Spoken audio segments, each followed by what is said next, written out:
ರಾಜ್ಯದಾದ್ಯಂತ ವರುಣನ ಅಬ್ಬರ ಜೋರಾಗಿದೆ. ಮುಂಗಾರು ಮಳೆ ಆರಂಭ ಆಗ್ತಾ ಇದ್ದ ಹಾಗೆ ಹಲವು ಕಡೆಗಳಲ್ಲಿ ಜೋರಾಗಿ ಮಳೆ ಸುರಿದಿದೆ. ಅದರಲ್ಲೂ ರಾಜಧಾನಿ ಬೆಂಗಳೂರಿನ ಹಲವು ಕಡೆಗಳಲ್ಲಿ ವರುಣಾರ್ಭಟ.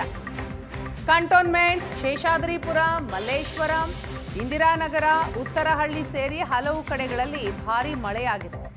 ಶಿವಾನಂದ ಸರ್ಕಲ್ ಅಂಡರ್ ಪಾಸ್ ಸಂಪೂರ್ಣ ಜಲಾವೃತಗೊಂಡಿದೆ.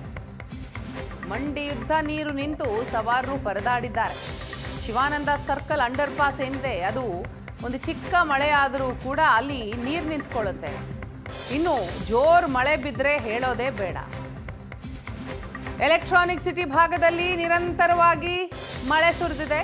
ಮುಂದಿನ 5 ದಿನ ರಾಜ್ಯದಾದ್ಯಂತ ಮಳೆ ಇದೆ ಅಂತ ಹವಾಮಾನ ಇಲಾಖೆ ಮುನ್ಸೂಚನೆಯನ್ನ ಕೊಟ್ಟಿದೆ. ಉತ್ತರ ಒಳನಾಡು ಪ್ರದೇಶಗಳಿಗೆ ಯೆಲ್ಲೋ ಅಲರ್ಟ್ ಘೋಷಣೆ ಮಾಡಲಾಗಿದೆ. ದಕ್ಷಿಣ ಒಳನಾಡಿಗೆ ಸಾಧಾರಣ ಮಳೆಯಾಗುವ ಸಾಧ್ಯತೆ ಇದೆ. ಬೆಂಗಳೂರಿನ ಹಲವು ಕಡೆಗಳಲ್ಲಿ ನಿನ್ನೆ ರಾತ್ರಿ ಸುರಿದಂತಹ ಮಳೆಯ ದೃಶ್ಯವನ್ನ ನೀವು ನೋಡ್ತಾ ಇದ್ದೀರಿ. ಬೆಂಗಳೂರಿನ ಬಹುತೇಕ ಕಡೆಗಳಲ್ಲಿ ಭರ್ತಿ ಮಳೆಯಾಗಿದೆ. ನಿನ್ನೆ ಒಂದು ಕಡೆ ಶಿವಾನಂದ ಸರ್ಕಲ್ ಅಂಡರ್ ಪಾಸ್ ಅನ್ನ ನೀವು ನೋಡ್ತಾ ಇದ್ದೀರಿ. ಫುಲ್ ನೀರು ನಿಂತ್ಕೊಂಡಿದೆ. ನೀರು ಹೋಗೋದಕ್ಕೆ ಜಾಗನೇ ಇಲ್ಲ. ಇನ್ನು ಇವತ್ತು ಬೆಳಿಗ್ಗೆ ಇದರ ಎಫೆಕ್ಟ್ ಗೊತ್ತಾಗುತ್ತೆ. ವಾಹನ ಸವಾರರು ಪರದಾಡಬೇಕಾದಂತಹ ಪರಿಸ್ಥಿತಿ ನಿರ್ಮಾಣ ಆಗುತ್ತೆ. ಇಂದಿರಾನಗರ, ಉತ್ತರಹಳ್ಳಿ ಈ ಭಾಗದಲ್ಲೂ ಕೂಡ ನಿನ್ನೆ ರಾತ್ರಿ ಜೋರು ಮಳೆ ಸುರಿದಿದೆ. ನೀರು ಹೋಗೋದಕ್ಕೆ ಜಾಗ ಇಲ್ಲ. ನೀರು ನಿಂತಿದೆ. ರಸ್ತೆನ ಕೆರೆನ ಡೌಟ್ ಬರುತ್ತೆ. ಹಾಗಿದೆ ಪರಿಸ್ಥಿತಿ. ತಡರಾತ್ರಿ ಸುರಿದಂತಹ ಭಾರೀ ಮಳೆಗೆ ರಾಜಧಾನಿ ಬೆಂಗಳೂರಿನ ಜನ ಕಂಗೆಟ್ಟಿದ್ದಾರೆ, ಪರದಾಡಿದ್ದಾರೆ. ರಾತ್ರಿ ಹಲವು ಕಡೆಗಳಲ್ಲಿ ಟ್ರಾಫಿಕ್ ಜಾಮ್ ಕೂಡ ಉಂಟಾಗಿತ್ತು.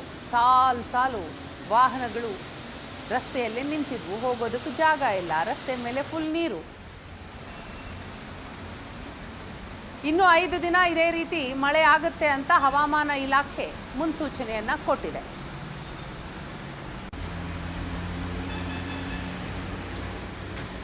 ಬೆಂಗಳೂರಿನಲ್ಲಿ ಸತತವಾಗಿ 2 ಗಂಟೆಗಳ ಕಾಲ ಮಳೆ ಬಂದಿದ್ದರಿಂದಾಗಿ ಸಾಕಷ್ಟು ಕಡೆ ನೀರು ನಿಂತಿರುವಂಥದ್ದು. ಎಲ್ಲೂ ಕೂಡ ಅವಾಂತರ ಅನ್ನುವಂಥ ಸೃಷ್ಟಿಯಾಗಿಲ್ಲ. ಆದರೂ ಕೂಡ ಕೆಲವು ಅಂಡರ್ ಪಾಸ್ಗಳಲ್ಲಿ ನೀರು ನಿಂತಿದೆ. ನಾನೀಗ ಶಿವಾನಂದ ಸರ್ಕಲ್ ಅಂಡರ್ ಪಾಸ್ನ ಬಳಿಯಲ್ಲಿದ್ದೇನೆ. ನೀವಿಲ್ಲಿ ಗಮನಿಸ್ತಾ ಇರ್ಬೋದು, ಈ ಒಂದು ಅಂಡರ್ ಪಾಸ್ ಸಂಪೂರ್ಣವಾಗಿ ಜಲಾವೃತವಾಗಿರುವಂಥದ್ದು. ಅಂದರೆ ಈಗ ನೀರು ಹರಿದು ಹೋಗ್ತಾ ಇದೆ. ಆದರೂ ಕೂಡ ಸ್ವಲ್ಪ ಮಟ್ಟಿಗೆ ನೀರು ನಿಂತಿರೋದ್ರಿಂದಾಗಿ ವಾಹನ ಸವಾರಿಗೆ ಪರದಾಟ ಅನ್ನುವಂಥದ್ದು ಆಗ್ತಾ ಇದೆ. ಅದರಲ್ಲೂ ಕೂಡ ಪ್ರಮುಖವಾಗಿ ಬೈಕ್ ಸವಾರರಿಗೆ ಸಮಸ್ಯೆ ಆಗ್ತಾ ಇರುವಂಥದ್ದು. ಸಾಕಷ್ಟು ಅಂಡರ್ ಪಾಸ್ಗಳು ಇದೇ ರೀತಿಯಲ್ಲಿ ನೀರು ನಿಂತಿದೆ. ಅಂದರೆ ಮಳೆ ಜೋರಾಗಿ ಬರದೇ ಇದ್ದರೂ ಕೂಡ ನಿರಂತರವಾಗಿ ಮಳೆ ಬಂದಿರೋದ್ರಿಂದಾಗಿ ಈ ರೀತಿಯ ಒಂದು ಅವಾಂತರ ಸೃಷ್ಟಿ ಆಗ್ತಾ ಇರುವಂಥದ್ದು. ಕಾರಣ ಏನು ಅಂತ ಹೇಳಿದ್ರೆ ಇಲ್ಲಿ ನೀರು ಹರಿದು ಹೋಗಲಿಕ್ಕೆ ಜಾಗ ಇಲ್ಲ. ಅವೈಜ್ಞಾನಿಕವಾದಂಥ ಕಾಮಗಾರಿಗಳನ್ನು ಮಾಡೋದ್ರಿಂದಾಗಿ ಈ ರೀತಿಯ ಸಮಸ್ಯೆಗಳು ಯಾವಾಗಲೂ ಕೂಡ ಉಂಟಾಗುತ್ತೆ. ಕೇವಲ ಒಂದು ಕಡೆ ಮಾತ್ರ ಅಲ್ಲ, ಅಂಡರ್ ಪಾಸ್ನ 2 ಭಾಗದಲ್ಲೂ ಕೂಡ ನೀರು ನಿಂತಿರುವಂಥದ್ದು. ಇದರಿಂದ ಸ್ವಲ್ಪ ಮಟ್ಟಿನ ಸಮಸ್ಯೆ ಕೂಡ ಆಗ್ತಾ ಇದೆ. ನೀರು ಕಡಿಮೆಯಾದ ನಂತರದಲ್ಲಿ ವಾಹನ ಸವಾರರು ಸುಲಭವಾಗಿ ವಾಹನವನ್ನು ಚಲಾಯಿಸಬಹುದು. ಇಲ್ಲದೆ ಹೋದಂಥ ಪಕ್ಷದಲ್ಲಿ ಸಾಕಷ್ಟು ಸಮಸ್ಯೆ ಅನ್ನುವಂಥದ್ದಾಗುತ್ತೆ. ನೀವು ಇಲ್ಲಿ ಗಮನಿಸಬಹುದು, ಅಂದರೆ ಯಾವ ರೀತಿಯಲ್ಲಿ ಇವರು ಡ್ರೈನೇಜ್ ಸಿಸ್ಟಮನ್ನು ಮಾಡಿದ್ದಾರೆ ಅನ್ನುವಂಥದ್ದು. ಈ ರೀತಿಯ ಡ್ರೈನೇಜ್ ಸಿಸ್ಟಮ್ಗಳಿಂದಾಗಿ ನೀರು ಹೋಗಲಿಕ್ಕೆ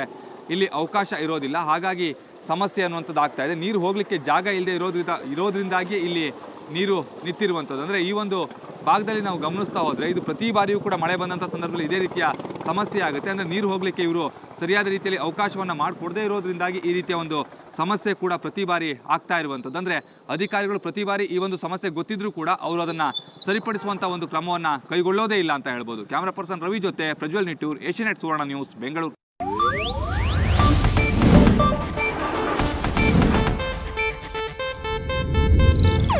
ಇದು ಏಷ್ಯಾನೆಟ್ ನ್ಯೂಸ್ ನೆಟ್ವರ್ಕ್ ಪ್ರಸ್ತುತಿ.